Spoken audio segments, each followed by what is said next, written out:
Subsídios. Lições Bíblicas Adultos. Lição 10. A intercessão pelos Efésios. Prezados irmãos e irmãs, eu vos cumprimento com a paz do Senhor. Vamos hoje à lição de número 10, a intercessão pelos Efésios. No capítulo 3, a partir do versículo de número 14 da Epístola aos Efésios, Paulo faz uma segunda oração em favor de seus leitores. Dessa vez, ele diz: por causa disso, me coloco de joelhos perante o Senhor Jesus Cristo. Ora, ele tinha acabado de fazer a revelação do mistério oculto, a igreja, formada por judeus e gentios, um só povo, cuja inimizade tinha sido anulada na cruz por meio da paz promovida por Cristo. E agora o apóstolo sente necessidade, outra vez, de interceder em favor daqueles irmãos. E o pedido de Paulo nesta oração é extremamente ousado. Ele diz assim, no verso 16, a oração dele: para que, segundo as riquezas da sua glória, Deus vos conceda as seguintes bênçãos. É importante destacar isso para os nossos alunos. Paulo diz assim, segundo as riquezas da sua glória. Quando ele se ajoelha, quando se prostra diante de Deus para fazer esta oração, ele está confiado que existem insondáveis riquezas disponíveis para o crente, à disposição para a igreja, e ele então se ajoelha para pedir isso a Deus. Aprendemos então com isso, meus irmãos, que não há nada impossível, não há nada que Deus não possa realizar, não há nada que Deus não possa fazer. E o pedido de Paulo está no seguinte sentido: ele pede para que a igreja seja corroborada de poder, ele pede para que Cristo habite na igreja por meio da fé, que a igreja esteja arraigada e fundada em amor e que a igreja possa compreender perfeitamente as bênçãos, a eleição, a unidade e o mistério oculto e tudo o mais que foi projetado por Deus. Então, a nossa lição se divide em 3 pontos. O primeiro pedido de Paulo, corroborados com o poder do Espírito. O segundo pedido, arraigados e fundados em amor. E o terceiro, um tópico que trata sobre a bênção de Deus que excede o pensamento humano. Então vamos a esse primeiro aspecto da oração de Paulo. Corroborados com o poder do Espírito. O apóstolo Paulo pede a Deus para que aquela igreja esteja cheia de poder, que aquela igreja seja revestida de poder, que o Espírito Santo seja pleno na vida da igreja. E aqui é importante salientar que o apóstolo Paulo não está dizendo que aquela igreja não tem poder, ele não está dizendo que ela não tem o Espírito, ele está pedindo a Deus que ela seja corroborada, que esse poder seja aumentado, que esta unção seja maior, que o Espírito Santo revigore a igreja continuamente. E esta lição precisamos aprender. Precisamos buscar a Deus continuamente para sermos revestidos de poder, corroborados de poder constantemente. A liderança da igreja tem a responsabilidade de fazer esta oração. Cada membro individualmente tem que fazer esta oração, Paulo se sente responsável não só pela igreja de Éfeso, mas por todas as demais igrejas que Deus lhe permitira implantar durante o seu ministério, e agora ele ora, ele pede a Deus que essa igreja seja revigorada continuamente do poder do Espírito Santo. Por quê? Porque Paulo sabe que sem o poder do Espírito Santo a igreja não prospera, a igreja não avança, a igreja não ganha almas, os milagres não acontecem, a bênção de Deus não é derramada, a igreja se torna apenas um lugar de reunião. Ela não é mais templo de Deus, ela não é mais morada do Altíssimo, porque a igreja somos nós, a igreja sou eu, a igreja é você, a igreja é cada um de nós. E se nós nos reunirmos no templo, no santuário, apenas como se fosse um clube, para nos revermos, para estarmos juntos, para buscar algum tipo de entretenimento e até de convívio social, então nós estamos fora do propósito da igreja. A igreja precisa ser corroborada de poder, a igreja precisa ser cheia do Espírito Santo continuamente, para que as bênçãos do Senhor sejam derramadas sobre o seu povo. Nesta oração, Paulo também pede que Cristo habite na igreja. E aí surge uma pergunta: ora, Cristo já não habitava naquela igreja?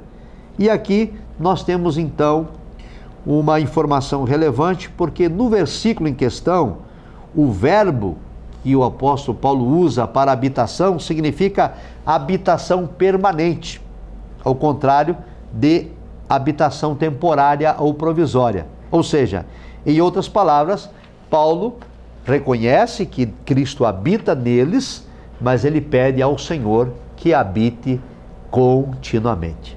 No mesmo sentido do pedido anterior, ele quer que o poder de Deus naquela igreja seja constante e que Cristo habite permanentemente no coração daqueles irmãos. E isso se dá por meio da petição, da oração, do clamor, da intercessão, conduzindo a igreja à comunhão com Deus, conduzindo a igreja a ter temor a Deus, conduzindo a igreja a amar a palavra, obedecer a palavra, santificar-se.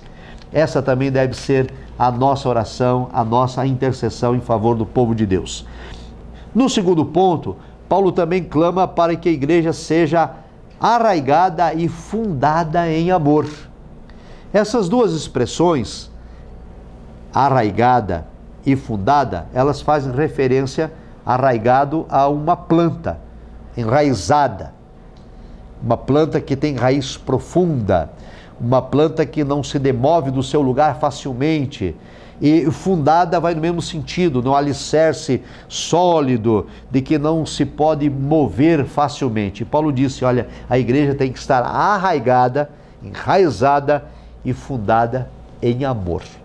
Porque o amor é a gênese do Evangelho.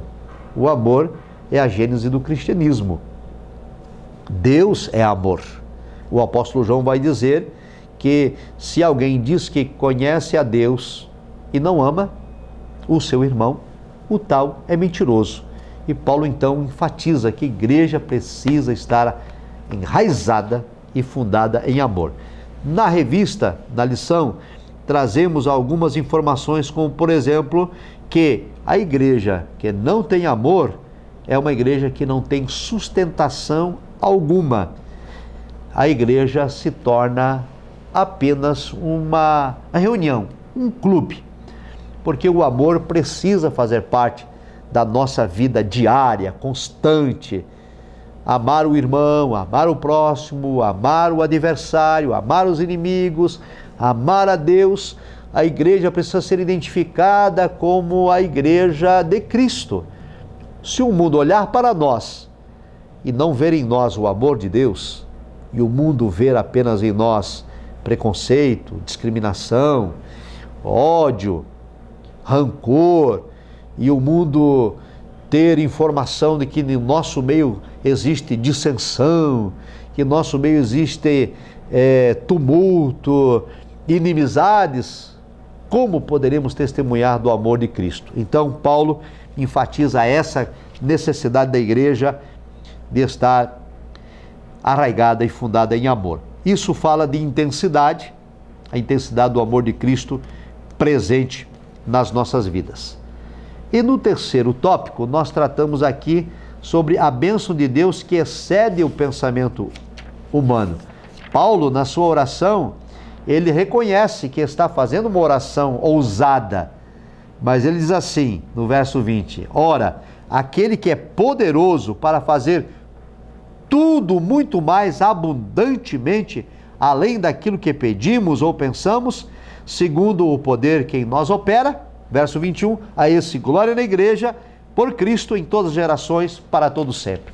A oração de Paulo é ousada, é uma oração profunda, ele está pedindo, Deus abençoa a igreja, que a igreja seja próspera espiritualmente, que ela seja corroborada de poder, que o teu Espírito Santo habite na plenitude na vida da igreja, que o Senhor Jesus habite na igreja diariamente, constantemente, e que essa igreja seja arraigada e fundamentada em amor. E nos parece que a petição de Paulo é extremamente ousada, como já citei. Porém, ele disse, a minha oração, embora ousada, pode ser atendida, porque Deus é poderoso para fazer além daquilo que pedimos e além daquilo que pensamos. Ainda na oração, ele pediu que a igreja pudesse conhecer o amor de Cristo, que excede todo entendimento, cheio de toda a plenitude de Deus. Ou seja, esse amor altruísta do Senhor Jesus, esse amor que não espera nada em troca, esse amor que não espera a retribuição. Nós devemos amar como Cristo nos amou, estando mortos ainda ofensas e pecados, sem ter mérito algum, Ele nos amou. E esse amor a igreja precisa refletir. Hoje, nós ouvimos muitas pessoas falarem em amor. Poesias, poemas, música, na cultura, muito se fala de amor. Mas quase sempre o amor que se fala e o amor que se cobra é o amor que o outro deve ter para mim e nunca o amor que eu devo ter para com o outro. As pessoas têm uma exigência, elas dizem, onde está o amor? Cadê o amor? Mas sempre, quase sempre, quando essa expressão é utilizada, é no sentido de cobrar o amor que o outro deveria ter para comigo, ou o amor que o outro deveria ter para com o terceiro, mas nunca o amor que eu deveria ter para com o outro. Então, amados, que nós não tenhamos essa hipocrisia em nossas vidas, mas que possamos vivenciar este amor, o amor de Cristo, o amor de Deus, e que tenhamos essa plena convicção, Deus é poderoso para fazer além daquilo que pensamos, além daquilo que pedimos. E Paulo conclui dizendo que esse Deus poderoso é digno de glória na igreja, por Jesus Cristo, em todas as gerações, para todo sempre. Então, esse capítulo finaliza com esta petição, orientação. A glória é devida a Cristo na igreja, hoje e para sempre. Esta é, portanto, a intercessão de Paulo aos Efésios, aqui no capítulo número 3. Na verdade, a segunda intercessão. Ele já tinha orado antes, pedindo que os crentes fossem iluminados no entendimento. E agora ele pede que esses crentes sejam corroborados de poder, que Cristo habite abundantemente sobre eles, que o amor de Cristo seja intenso na vida da igreja, e nos alerta que quando nós oramos, Deus pode fazer além do que pedimos ou pensamos, e a Ele glória para sempre. Deus vos abençoe, um abraço, até a próxima lição.